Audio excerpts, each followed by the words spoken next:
kita akan membedakan apakah ada perbedaan konsumsi antara mahasiswa perempuan dengan mahasiswa laki-laki.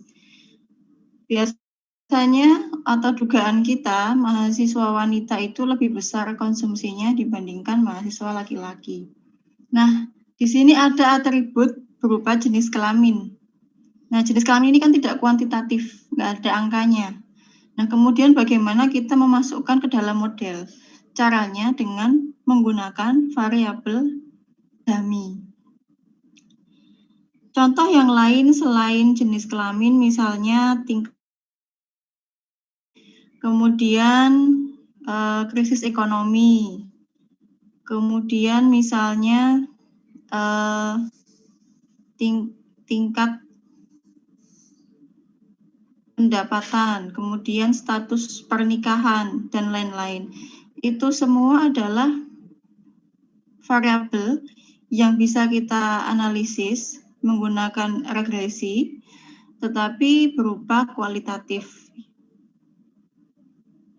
Nah, di dalam regresi kita bisa memasukkan variabel kualitatif tersebut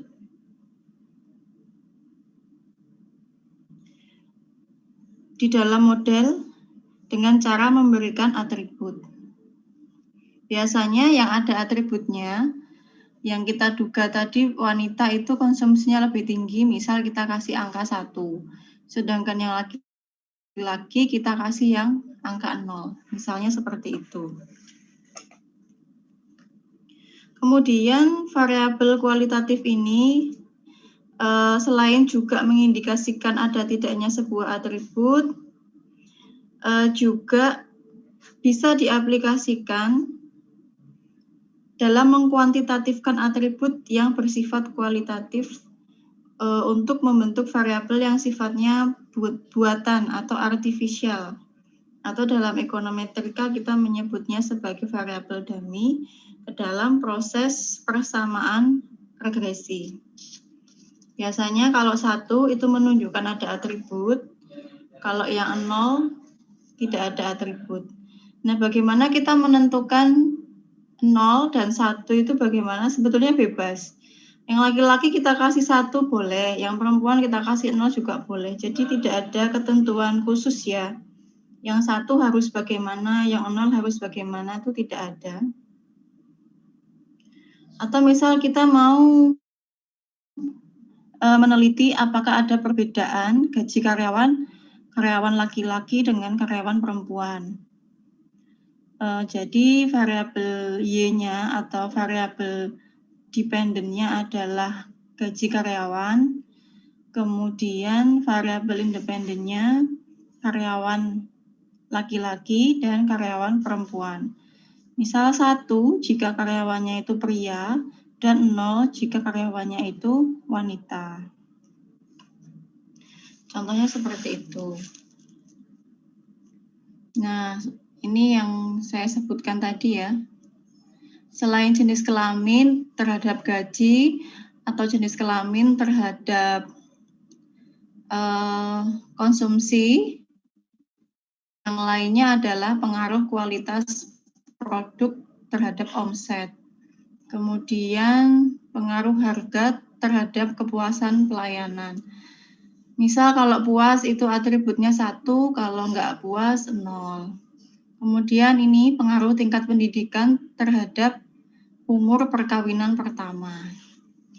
Nah, ini adalah beberapa contoh variabel kualitatif yang bisa kita gunakan dalam regresi, yang nanti kita akan buat variabel dummy-nya.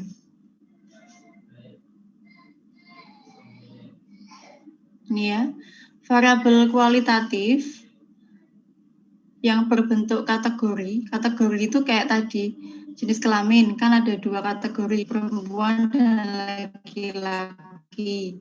Tingkat pendidikan ada misal 2 kategori, lulus SMA dan di bawah SMA misalnya. Jadi itu disebut kategori. Nah, itu kalau kita langsung regres tentu tidak bisa, sehingga harus kita bentuk dulu berupa variabel dummy.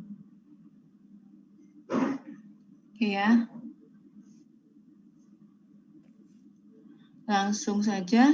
Modelnya seperti ini. Ya.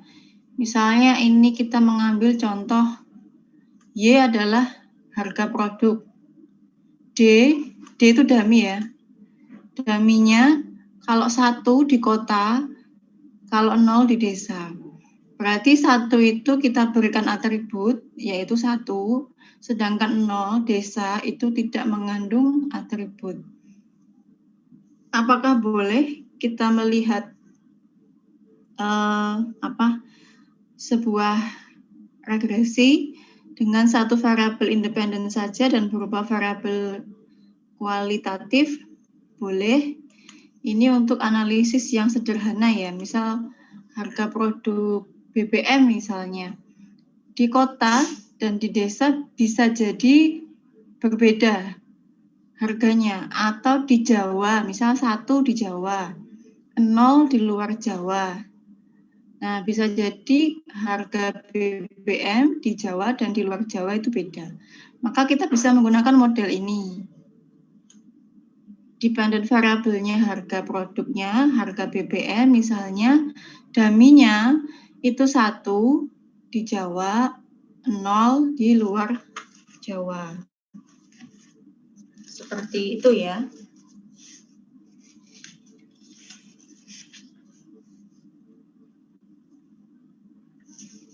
Mungkin ada yang mau ditanyakan dulu. Jadi dummy itu mengcapture atau memproksi atau mewakili variabel kualitatif. Kualitatif itu kan berupa angka, berupa kategori kayak ini kota, desa, Jawa, non-Jawa, misal warna kulit, jenis kelamin, tingkat pekerjaan, tingkat pendidikan, dan lain sebagainya. Nah, itu adalah contoh variabel kualitatif yang bisa kita kuantitatifkan dengan atribut dummy.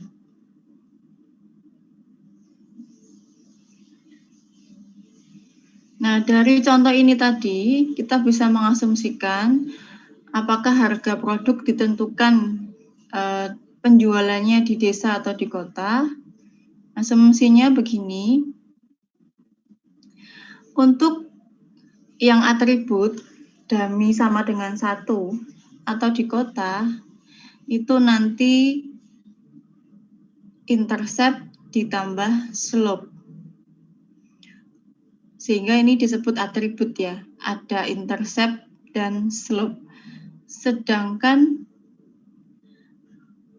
untuk dummy yang tidak ada atributnya, atau tadi contohnya di desa, hanya mengandung konstanta. Jadi kebalikannya.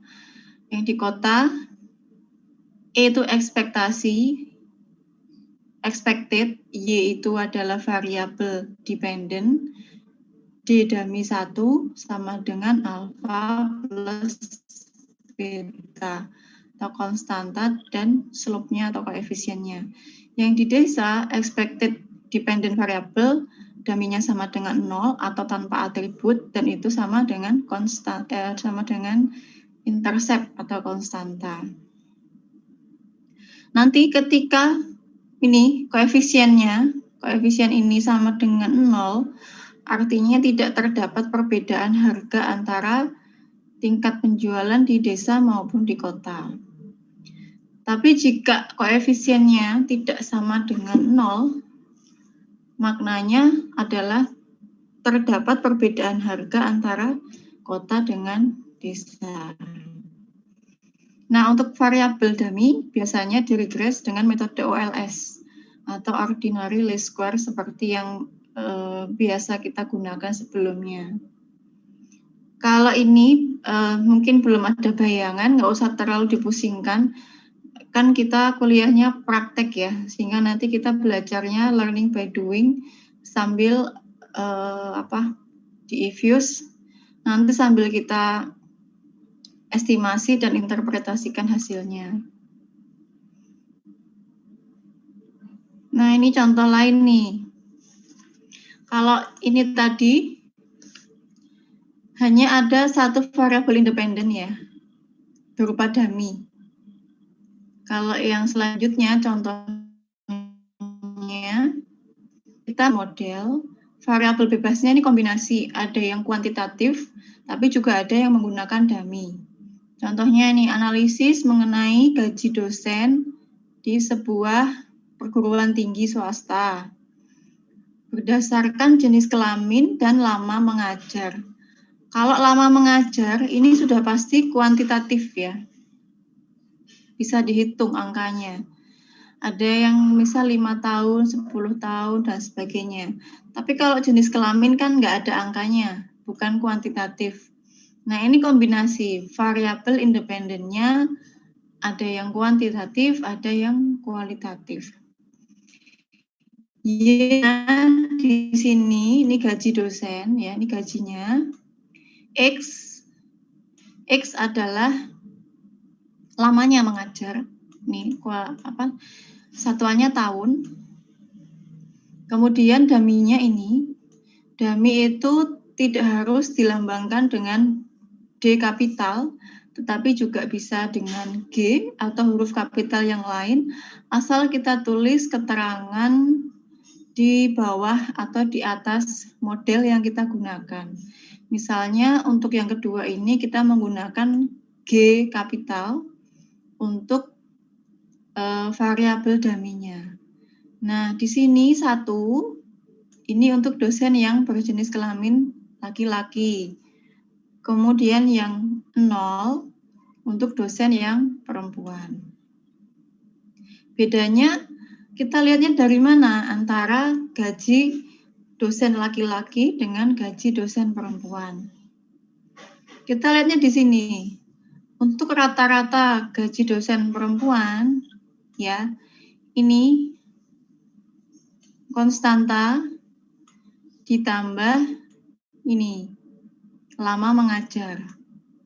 Sedangkan rata-rata gaji dosen laki-laki semuanya ini konstanta, kemudian atributnya, karena dia yang memiliki atribut ini yang angka 1, yang laki-laki, ditambah lama mengajar. Jadi secara matematis untuk membedakan atribut dummy yang kita gunakan dalam sebuah model, yang memiliki atribut itu biasanya lebih panjang ya.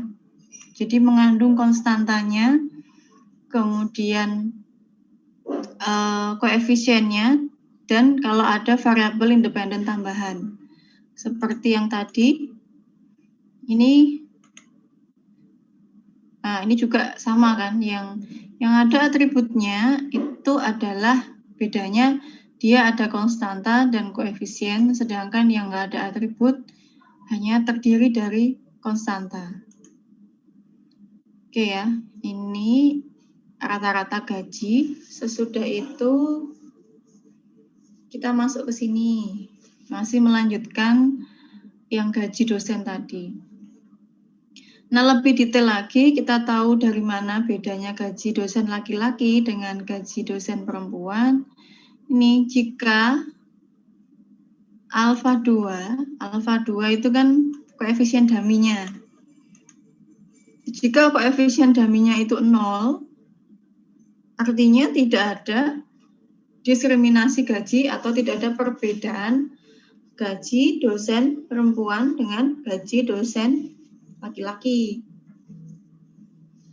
Kemudian jika koefisien dummy-nya tidak sama dengan 0, maka ada perbedaan antara gaji dosen laki-laki dengan gaji dosen perempuan. Nah, kalau kita gambarkan dalam bentuk grafik seperti ini ya, dosen perempuan itu di sebelah sini, ini alfa 1, alfa 2-nya, ini dosen laki-lakinya di sini, alfa 1 dan alfa 2, untuk dosen perempuannya di sini, di alfa 1.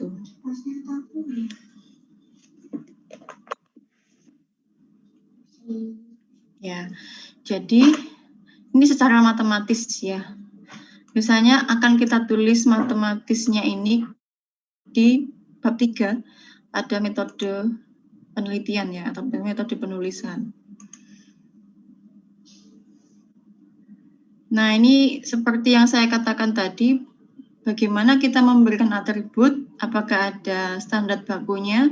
Nggak ada, itu bebas. Tadi kan ini dosen laki-laki 1, dosen perempuan 0. Mau dibalik juga bisa. Yang 1 perempuan, yang 0 laki-laki sama aja.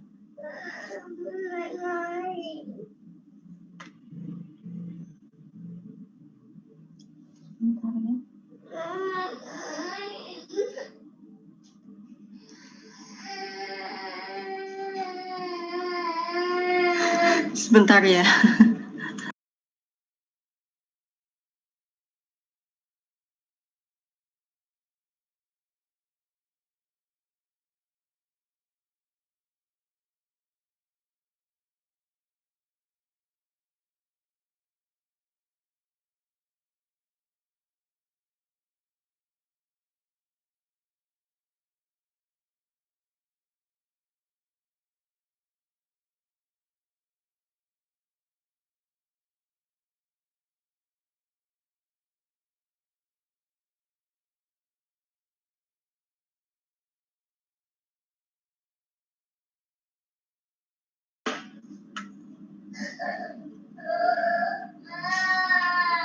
Oke, baik. Nah, kalau dibalik gambarnya nanti menjadi seperti ini.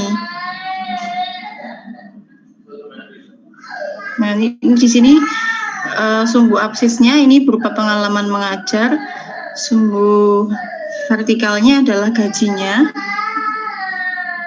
Kemudian ini ya, dosen perempuannya di sini.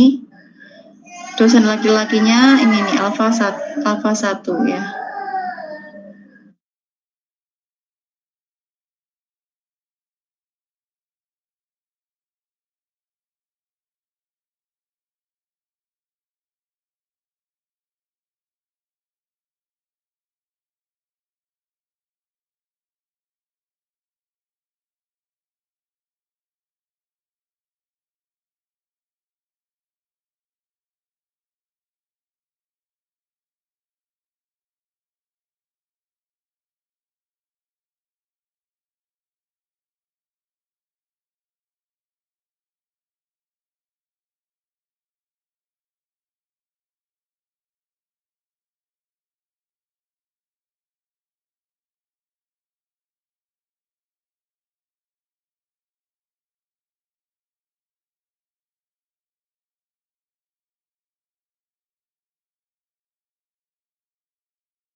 Oke, bentar ya. Tadi koneksinya jelek, sempat muter-muter gitu gambarnya. Oke, kita lanjutkan lagi. Ini jadi kesimpulannya, apapun kategori yang digunakan, mau 1 itu laki-laki atau 1 itu perempuan, kesimpulannya nanti sama. Tetapi perbedaannya ada pada koefisien regresi yang dipakai. Tapi intinya sama aja. Nah, biasanya angka 1 itu konsistensinya pada data yang memiliki kategori yang pengen dilihat bedanya, atau memiliki kecenderungan perbedaan yang lebih dibandingkan kategori yang lainnya. Selanjutnya, oke, ini adalah variabel dengan kategori lebih dari 2. Nah, tadi kan daminya cuma 2 kategori ya, ada yang laki-laki, perempuan, desa, kota. Nah, sekarang ketika variabel daminya lebih dari 2. Misalkan ini, kita memiliki data kategori tingkat pendidikan, ini tamat SMA, tidak tamat SMA, tamat SMA, dan tamat perguruan tinggi. Jadi ada 3 ya. Cara menentukan jumlahnya variabel dummy itu bagaimana? Ini N-1. N itu adalah jumlah kategori, kemudian dikurangi 1. Ketemunya 2. Nah, 2 variabel dummy tersebut yang digunakan adalah, misal kita kasih nama D2 dan D3. Mewakili atau didefinisikan sebagai berikut. D2 sama dengan 1, jadi yang memiliki atribut di sini adalah D2, pendidikan terakhir SMA. Yang 0 selain tamat SMA. Membacanya begitu ya. Jadi D2, dummy 2 sama dengan 1, maka yang 1 berarti datanya pendidikan terakhirnya SMA atau tamat SMA ya. Kalau 0 berarti bisa tidak tamat SMA, bisa tamat perguruan tinggi. Nah, terus yang D3. D3 ini 1 jika pendidikan terakhirnya adalah universitas. 0 berarti tidak tamat SMA atau juga bisa tamat SMA. Nah, jadi yang digunakan hanya 2 dummy ya. Yang 0 ini mewakili selain yang atribut yang dipakai dalam variabel dummy. Nah, pembandingnya atau caranya kita tahu bedanya yang tidak tamat SMA, yang tamat SMA, dan yang lulus universitas itu bagaimana? Ini contoh saja ya. Yang Y ini adalah variabel dependen berupa data pengeluaran untuk healthcare itu biaya kesehatan ya. Bisa meliputi dana ke rumah sakit, ke dokter, asuransi kesehatan, termasuk juga BPJS, vitamin, terus imunisasi mungkin, atau vaksin, dan sebagainya. Nah, jadi kita di sini akan melihat apakah ada perbedaan pengeluaran healthcare dari masyarakat yang tidak tamat SMA, dan tamat perguruan tinggi. Gitu ya. Jadi rumusan masalahnya atau pertanyaan penelitiannya adalah apakah ada perbedaan tingkat pengeluaran healthcare dari masyarakat yang tidak tamat SMA, dan tamat perguruan tinggi. Nah, kira-kira ada bedanya ya. Mungkin asumsinya atau hipotesisnya yang berijazah S1 atau tamat perguruan tinggi itu lebih tinggi healthcare-nya karena lebih peduli ya atau lebih memperhatikan kesehatan.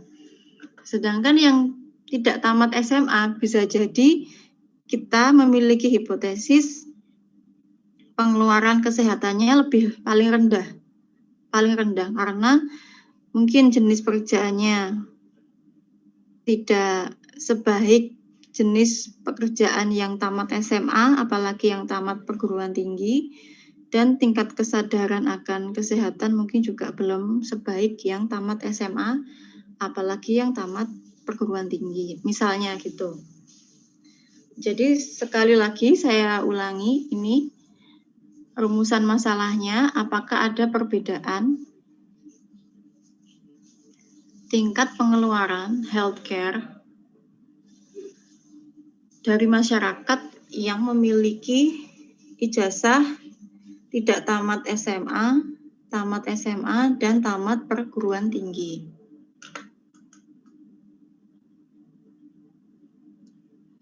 Nah, kalau kita grafiskan, ya, di sini pendapatannya, misalnya beberapa variabel yang digunakan selain tingkat pendidikan juga tadi di sini ada X ya, X itu pendapatan per tahun.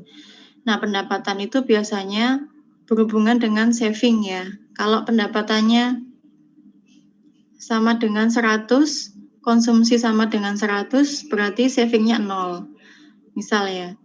Jadi tabungan itu adalah fungsi dari pendapatan. Kalau masih ingat di mikro atau matematika 1, tabungan adalah fungsi dari pendapatan. Maksudnya tingkat tabungan atau tingkat saving ditentukan oleh tingkat pendapatan.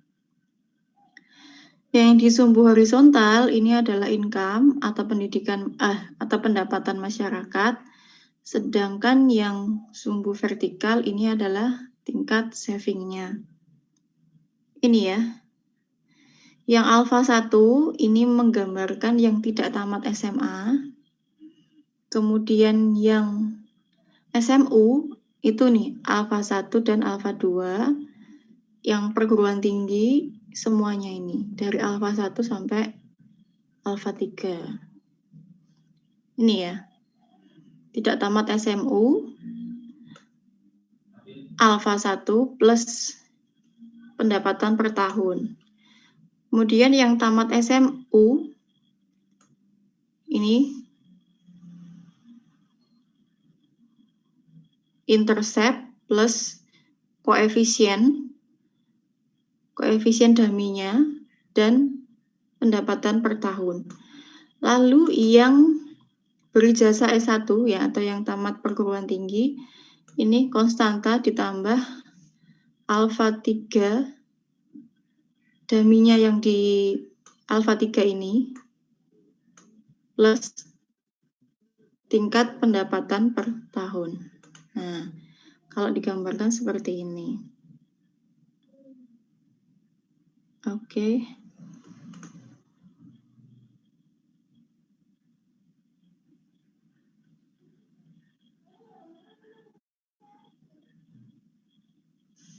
Nah, ini contoh yang lainnya, regresi dengan beberapa variabel kualitatif. Contoh, ini ada beberapa variabel kualitatif. Kualitatifnya adalah ini ya, jenis kelamin. Jenis kelaminnya dosen laki-laki dan perempuan. Dan dummy yang kedua atau variabel kualitatif yang kedua adalah fakultas. Nah, misal diduga gaji paling tinggi itu adalah dosen teknik. Sehingga pertanyaan penelitiannya adalah apakah ada perbedaan gaji dosen fakultas teknik dan fakultas non-teknik misalnya. Nah, di sini kita memiliki dua variabel kualitatif. Yang pertama jenis kelamin, yang kedua adalah fakultas. Fakultas itu kualitatif, karena nggak ada angkanya kan, nggak bisa kita kuantitatifkan. Nah, untuk membedakan yang teknik dengan yang non-teknik, kita memberikan atribut 1 itu untuk yang teknik, sedangkan yang 0 selain teknik.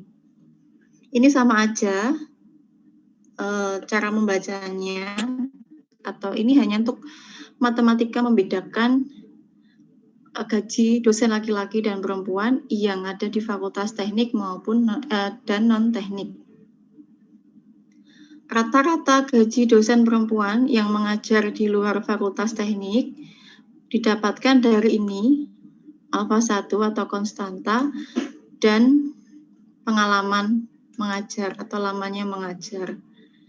Kemudian rata-rata gaji dosen laki-laki yang mengajar di luar fakultas teknik diperoleh dari ini, alfa 1, konstanta, plus ini ya, ada dummy yang kedua berupa laki-laki.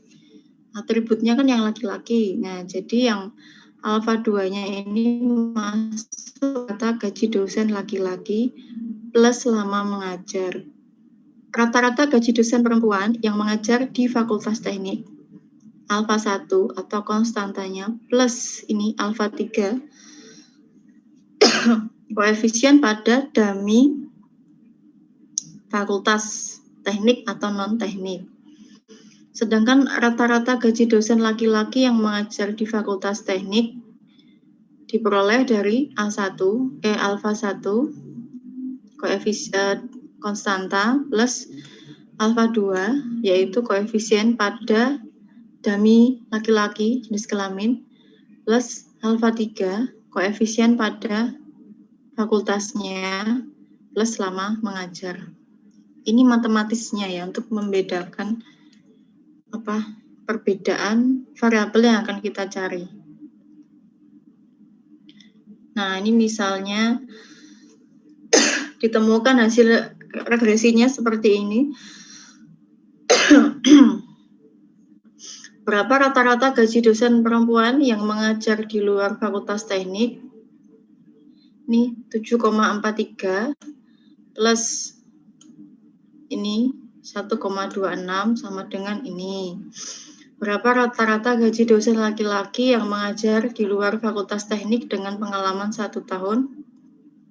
Ini ya, ini alfa 1 konstanta plus koefisien pada dummy laki-laki plus lama mengajar. Ketemunya ini misalnya. Lalu rata-rata gaji dosen perempuan yang mengajar di Fakultas Teknik dengan pengalaman 1 tahun konstanta ditambah koefisien pada dummy fakultas plus lama mengajar. Ketemunya ini misal ya. Nah, penjumlahannya ini dari mana? Asalnya dari ini tadi. Oke, nah. Seperti itu ya. Ini juga sama dengan yang sebelum-sebelumnya. Kita masuk ke ini aja,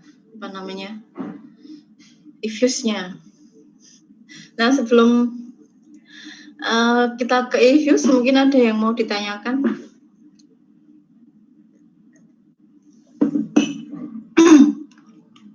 Silakan kalau ada yang mau tanyakan atau bingung. Kalau ada yang bingung silakan ditanyakan. Ini matematisnya ya, kita prakteknya aja. Nah, untuk matematisnya ini pentingnya adalah kita sampaikan pada bab 3 kalau kita menulis menggunakan variabel dummy. Nggak ada yang akan kalau belum, saya share dulu datanya. Oke. Sudah terlihat belum Excel-nya? Belum, Bu. Belum. Excel ini. Udah ya? Sudah? Sudah, Bu. Ya. Nah, ini kita memiliki data. I ini adalah investasi. Kemudian M3 adalah jumlah uang beredar dalam arti luas ya. Broad money, GDP, INF itu inflasi. Kira-kira yang menjadi variabel terikat atau dependennya apa? Saya tulis Y-nya GDP ya. Kemudian X1-nya, untuk urutannya bebas ya. X1-nya investasi.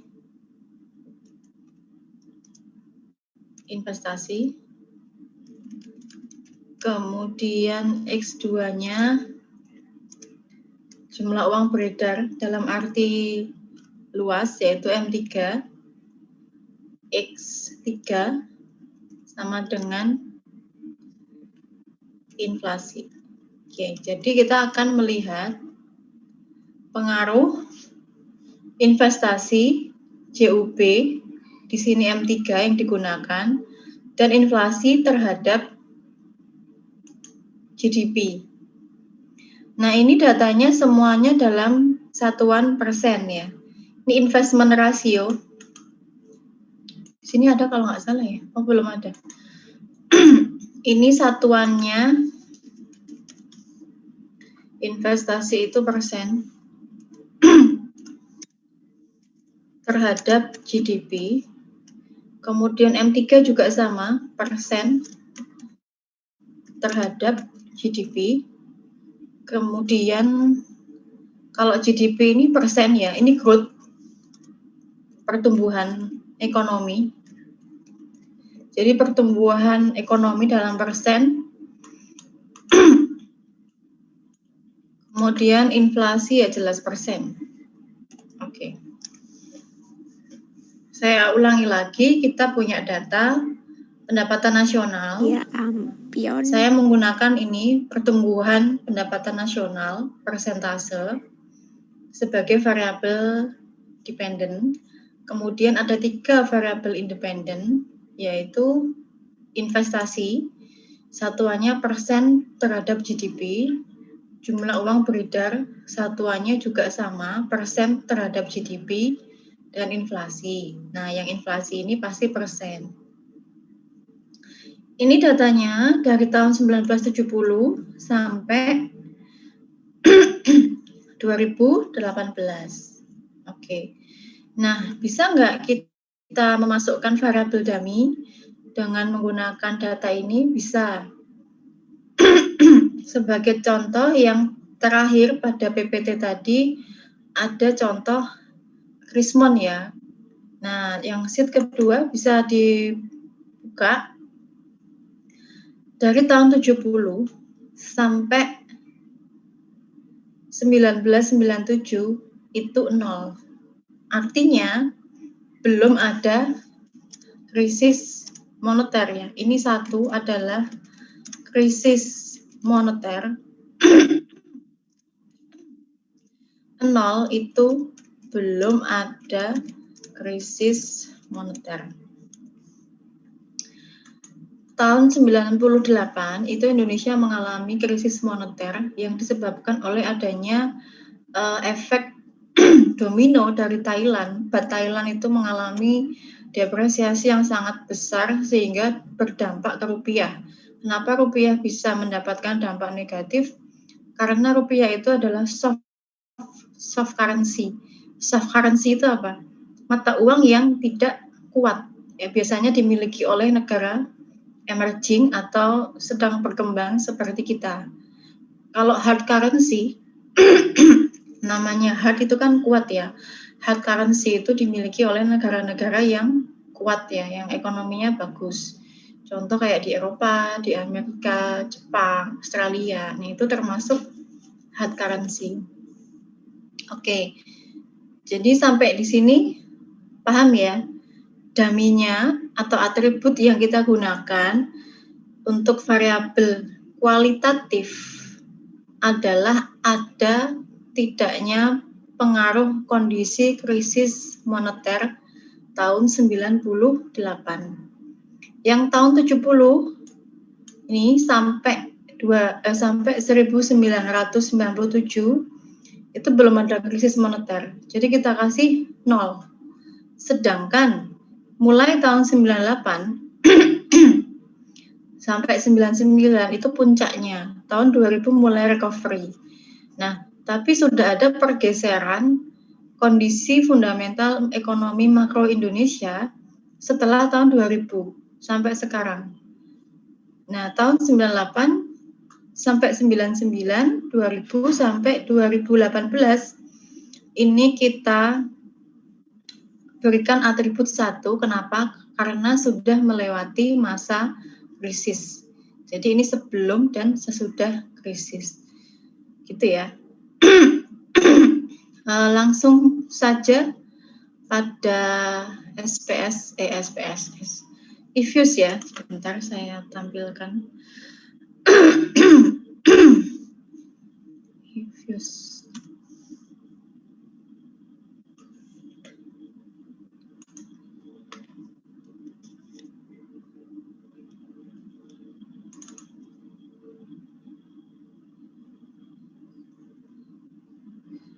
Oke, sedang loading.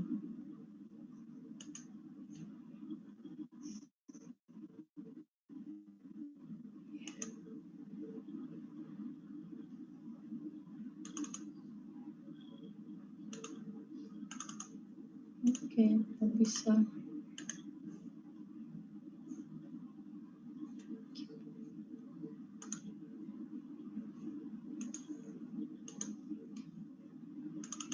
Ini ya, saya buat work file baru. Datanya annual ya, dari tahun 1970 sampai 2018.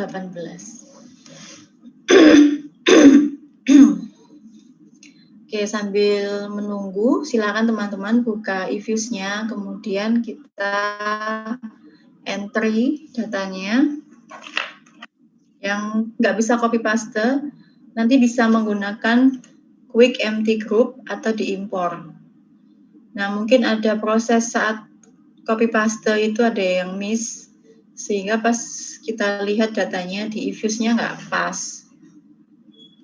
Coba dicek lagi ya.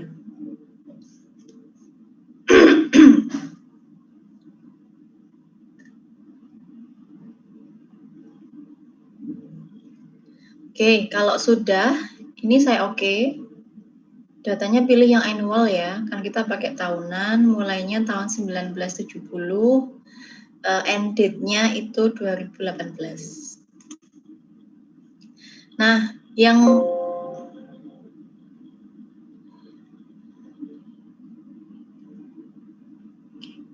kita quick empty group ya. Empty group nanti saya copas di sini. Kalau menggunakan quick empty group akan keluar kotak untitled seperti ini. Kita copy paste-nya dari Excel sama nama variabelnya ya. Ini kan ada satu kolom kosong. Ini untuk tempat variabel. Oke. Coba saya copy.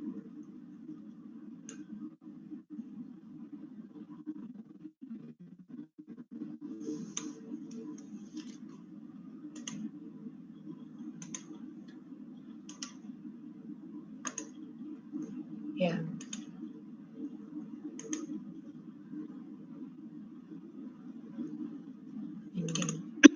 Oke. Ini ya hasil copy paste-nya. Nah, ini ada investasi, M3, GDP, inflasi, dan dummy. Kita cek aja ini. Oke. Tahun 98, ini apa tadi? M3 ya. CUB-nya nggak terlalu jauh sebetulnya sama tahun sebelumnya dan tahun sesudahnya, ya kan, selisihnya. Ini 97 nih. GDP-nya minus nih, tingkat pertumbuhannya minus. -13, ini sudah mulai krisis. Kemudian pertumbuhannya cuma 0,7 pada tahun 98. Kemudian, ini inflasinya tahun 98 sampai 58% ya, hampir 59%. Tahun 99 masih tinggi, 20, walaupun sudah turun banyak. Kalau tahun 97 inflasinya ya stabil ini 6,2. Cuman pertumbuhan ekonominya. Oke.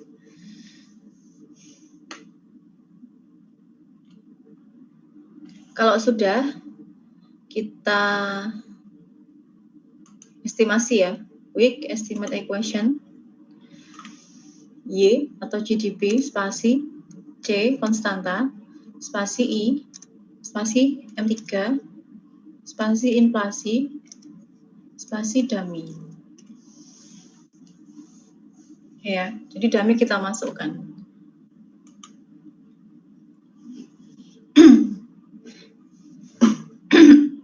Untuk penulisan urutan variabel independennya ini nggak harus I, M3, inflasi, dummy gitu, sebetulnya enggak sih.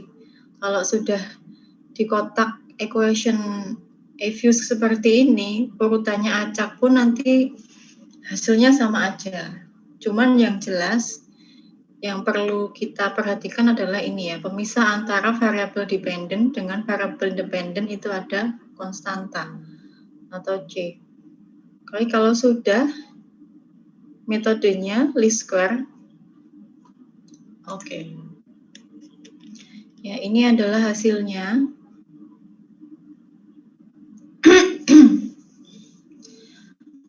Untuk investasi probabilitasnya tinggi banget, 0,8 ya. Ini jauh di atas 10%, jauh di atas 5%. Berarti variabel investasi tidak signifikan terhadap pertumbuhan ekonomi Indonesia tahun 70 sampai 2018. Kemudian koefisiennya positif ya. Maksudnya kalau investasinya meningkat, pertumbuhan ekonominya juga meningkat. Atau sebaliknya, ketika investasinya turun, maka pertumbuhan ekonominya juga turun.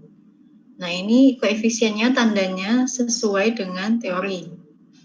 Kita lihat yang CUB, broad money. Broad money itu adalah CUB dalam arti luas. Koefisiennya tandanya negatif. Kita lihat probabilitasnya 0,0165. Berarti ini di bawah 5% ya. Probabilitasnya di bawah nilai signifikansi 5%, sehingga M3 signifikan mempengaruhi pertumbuhan ekonomi dari tahun 70 sampai 2018. Tandanya koefisiennya adalah negatif. Berarti gimana? Jika M3-nya naik, maka pertumbuhan ekonominya turun. Atau sebaliknya, jika M3-nya turun, maka pertumbuhan ekonominya naik. Nah, ini juga cocok dengan teorinya ya. Kan kalau CUB-nya kebanyakan itu bisa memicu inflasi. Oke, satu variabel signifikan. Selanjutnya ada inflasi. Probabilitas inflasi ini jauh di atas 10%, sehingga tidak signifikan mempengaruhi pendapatan nasional Indonesia dari tahun 70 sampai 2018. Koefisiennya negatif. Artinya jika inflasi naik 1% ya, maka pendapatan nasional turun 0,02%. Atau sebaliknya, jika inflasi naik 1%, maka pendapatan nasional turun 0,02%. Nah, jadi inflasi ini tanda koefisiennya itu sesuai dengan teorinya, karena bertanda negatif, pengaruhnya negatif. Nah, tapi probabilitasnya tidak signifikan, sehingga ya tidak signifikan mempengaruhi pertumbuhan ekonomi. Sekarang kita lihat ini dummy-nya. Dummy tadi ini mengcapture ada tidaknya perbedaan masa krisis dengan sebelum krisis ya. Kalau kita lihat dari nilai probabilitasnya juga tinggi ya, ini jauh di atas 1%, sehingga nggak signifikan juga. Kemudian koefisiennya tandanya positif nih. Positif itu maksudnya kalau ada krisis, berarti pertumbuhan ekonominya naik. Kalau nggak ada krisis, berarti pertumbuhan ekonominya turun. Nah, ini nggak sesuai dengan teorinya. Nah, sehingga Kesimpulannya, tidak ada perbedaan pengaruh krisis moneter terhadap pertumbuhan ekonomi Indonesia tahun 70 hingga 2018. Ini hasil estimasi yang menggunakan dummy ya. Saya kasih nama dulu. Q1 lah ya. Sekarang kita estimasi kalau nggak pakai dummy. Y, C, I, M3, inflasi. Nggak pakai dummy ya. Oke. Nah, hasilnya seperti ini. Mirip sih ya, nggak terlalu, apa namanya, mana tadi?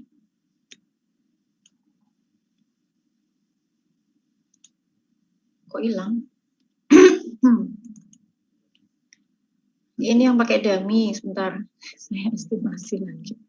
Kok hilang? Y, C, I, M3, inflasi. Ya, nih. Jadi kita lihat perbandingannya ini. Sebelah kiri ini menggunakan dummy, krisis moneter. Yang sebelah kanan nggak pakai dummy. Ini kalau kita bandingkan tipis banget bedanya. Konstantanya sama, koefisiennya positif. Di sini juga probabilitasnya signifikan pada alfa 1%. Ini juga investasi tidak signifikan. Ini sama juga angkanya kan tipis-tipis. M3 juga, inflasi juga. Nah, ternyata dari dua output ini kita bisa tahu bahwa selama kurun waktu 1970 sampai 2018 itu tidak ada pengaruh atau tidak ada bedanya kondisi krisis moneter dan sebelum krisis moneter di Indonesia.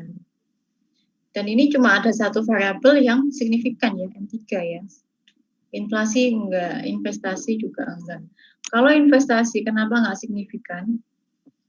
Saya menduga investasinya terlalu kecil. Jadi rasio investment terhadap GDP-nya sangat kecil sehingga enggak signifikan. Nah, ini penting ya buat teman-teman ketika terus estimasi regresi gitu buat skripsi atau buat penelitian. Hasilnya nggak signifikan. Itu salah gitu. Ya nggak, kesimpulannya salah. Atau di sini koefisiennya nggak sesuai dengan hipotesis atau teori. Terus salah tuh enggak. Memang seperti itu. Jadi teori kita, teori ekonomi itu didasarkan pada kebanyakan pada negara-negara maju. Nah, untuk negara yang seperti kita itu kan sebetulnya kayak negara outlier kan. Maksudnya banyak sekali teori ekonomi itu yang nggak cocok di Indonesia karena faktanya apa, teorinya apa. Nah, kalau kita tetap menggunakan teori ekonomi yang misalnya klasik, Keynesian, new institutional economy dan sebagainya, maka jangan heran atau jangan kaget ketika menjumpai hasil output kita nggak sesuai dengan hipotesisnya. Itu nggak masalah selama kita bisa memberikan argumentasi. Ya, kalau investasi ini kecil memang. Kalau inflasi, saya belum menemukan dasarnya kenapa dia nggak signifikan. Tapi untuk melandasi hasil penelitian kita, kenapa kok nggak sesuai dengan teori atau kenapa nggak signifikan, itu kita menampilkan hasil pro kontra penelitian yang sebelumnya, yang setopik dengan penelitian kita. Itu ya. Ya, ini bedanya yang menggunakan dummy dan yang tidak menggunakan dummy. Sampai di sini ada yang mau ditanyakan? Belum? Bu Vita, maaf mau tanya. Ya. Buat yang probabilitas tadi itu, bandinginnya sama alfanya berapa, Bu? 5 atau 10? Kalau di infuse karena satu. Yang ini 1, 5, dan 10, Mbak. Semuanya dipakai? Enggak tuh yang ini. Iya, iya. Semuanya dipakai, Mbak. 1%, 5%, dan 10%. Apa ini? Oh, berarti kayak misalnya udah nggak signifikan di 10%, berarti di 5 sama di 1 juga udah nggak signifikan gitu nggih, Bu? Iya, otomatis kalau di 10 enggak, berarti di 5 dan 1 enggak. Kenapa kita menggunakan ketiganya? Itu hanya alternatif ya. Kalau kita saklek cuma 1%, ya tentu akan sedikit variabel yang signifikan. Nah, batasnya adalah sampai 10%, bahkan ada yang 15%. Biasanya kalau di SPSS itu ada bintangnya itu loh, Mbak. Semakin banyak bintangnya, jadi setiap variabel signifikan pada level berapa, itu sudah ada bintangnya, dan di bawahnya nanti ada keterangannya. Bintang 2 misal signifikan di level 5, bintang 3 signifikan di level 3, di level 1%. Bintang 1 misal signifikan di level signifikansi 15%. Ini saya tulis di sini ya. Sudah muncul ya Excel-nya. Sudah ya, Mbak ya? Sudah, Bu. Ya, ini Excel kan ya. Saya tulis confidence interval. Ini sama dengan 1 min alpha. Alpha itu mana ya? Di Excel.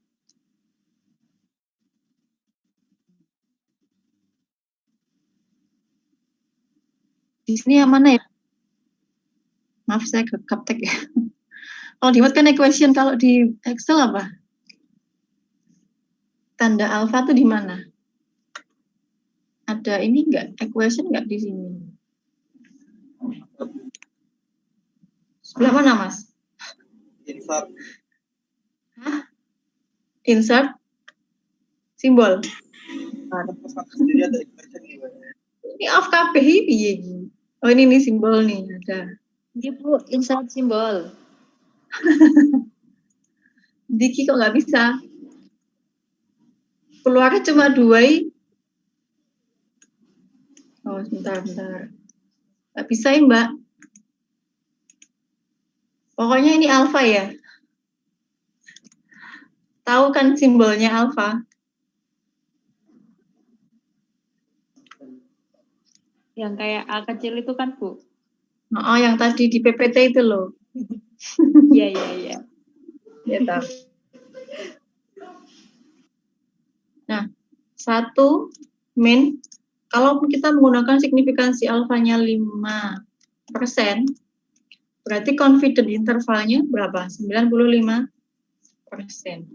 Confident interval itu tingkat keakuratan data, tingkat keakuratan output yang kita regress tadi itu. Maksudnya begitu, kalau kita menggunakan alfa 5%, berarti tingkat keakuratannya 95%. Kalau kita menggunakan misal alfanya 1% ya, Mbak, 1%. Berarti tinggi banget. Confident intervalnya berapa? 99. Tingkat keakuratan outputnya 99%. Hampir sempurna ya. Kalau kita menggunakan signifikansinya 10%, berarti 1 min 10%. Sama dengan 90. Nah, seperti ini. Kalau kita mau melihat perbedaan signifikansinya. Yang ini namanya signifikansi level ya.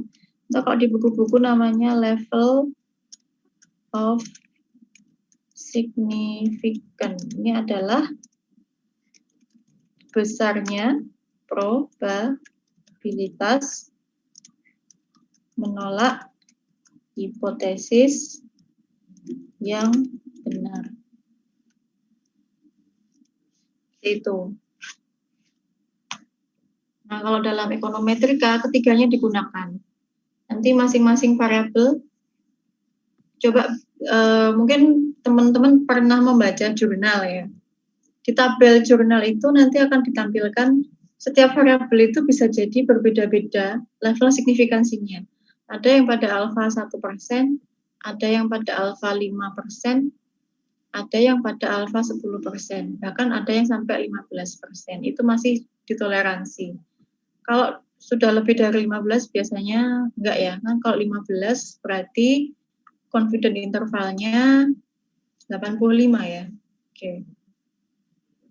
Seperti itu ya. Oke. Nah, data yang kedua masih menggunakan variabel dummy. Ini yang contoh yang pertama pada PPT tadi berupa konsumsi mahasiswa dan kiriman orang tua. Nah, rumusan masalahnya, apakah ada perbedaan konsumsi mahasiswa dan mahasiswi ya? Kira-kira ada nggak? Bedanya ada nggak? Atau malah cowok yang lebih banyak? Gimana? Nggak ada bedanya ya? Nah, Y-nya atau variabel dependent-nya adalah konsumsi mahasiswa. Konsumsi mahasiswa itu dipengaruhi oleh apa? Ya kiriman orang tua, ya enggak?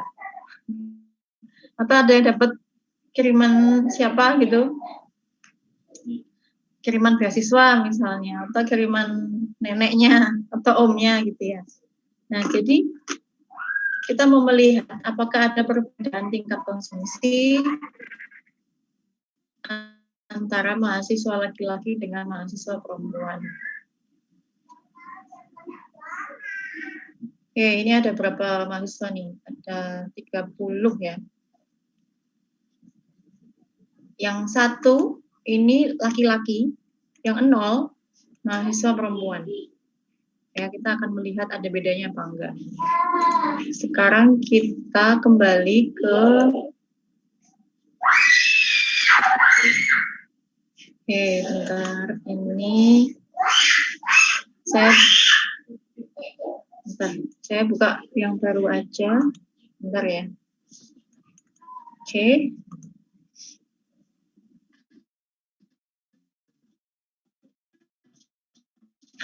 Annual. Ini tahun berapa ya? 70. 90. Enggak, yang baru. Yang apa tuh? 90. Yang mahasiswa. Nah, yang baru. Sampai tahun berapa? Sampai 2000. 2019. 2019? Ya. Ya kan. Ya. Week, empty, group. Saya copy paste.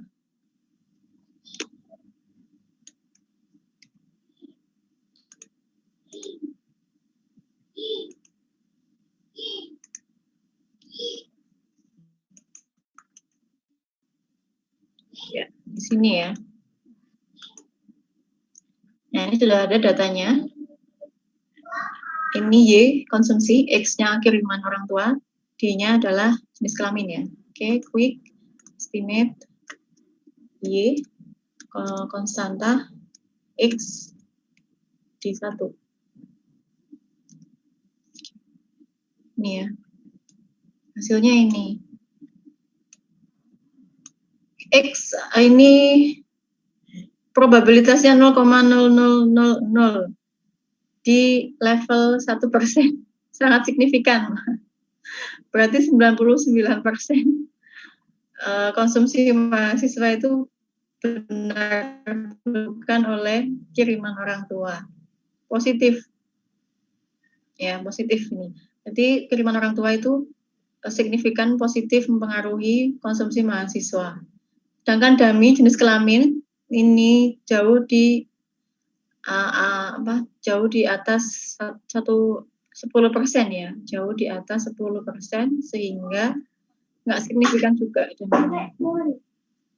Nah, kesimpulannya ini jenis kelamin tidak mempengaruhi tingkat konsumsi mahasiswa. Di sini yang signifikan hanya jumlah kiriman dari orang tua. Untuk yang dummy jenis kelamin, tanda koefisiennya positif.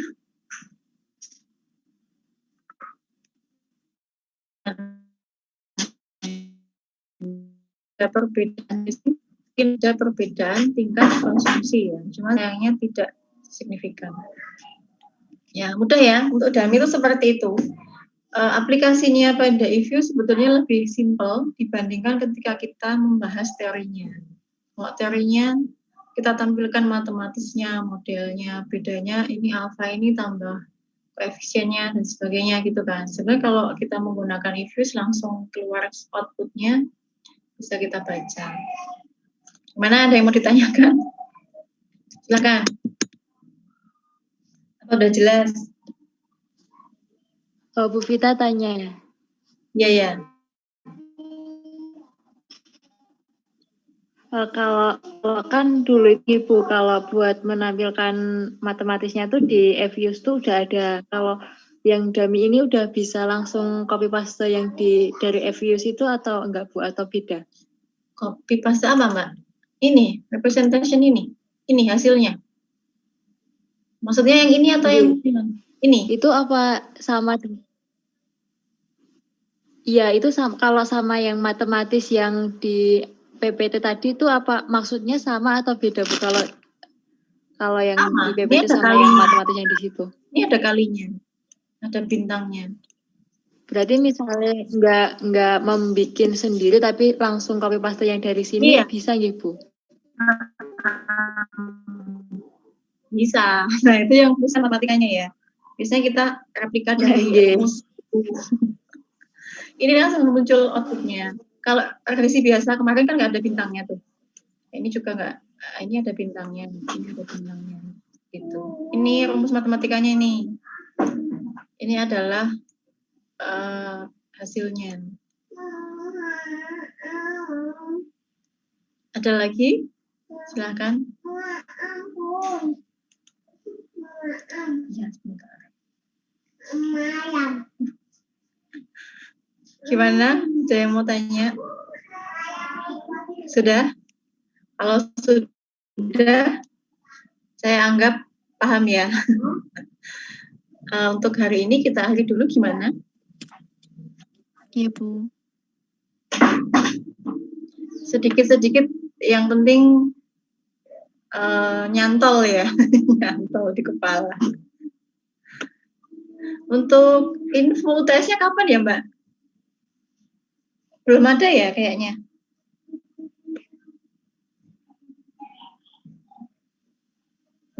Gimana Mbak Silmi? Sudah ada info UTS?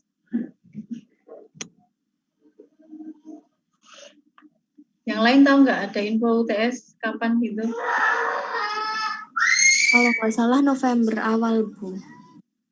Oh ya, masih lama.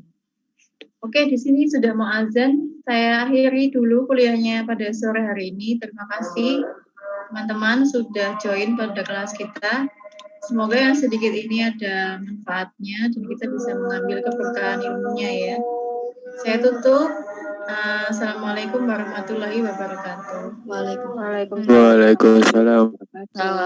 Wabarakatuh. Ya, oke ya. Iya.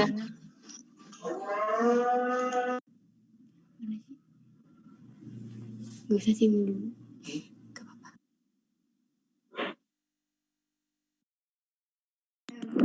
Beb, jadi meh ngomong Beb.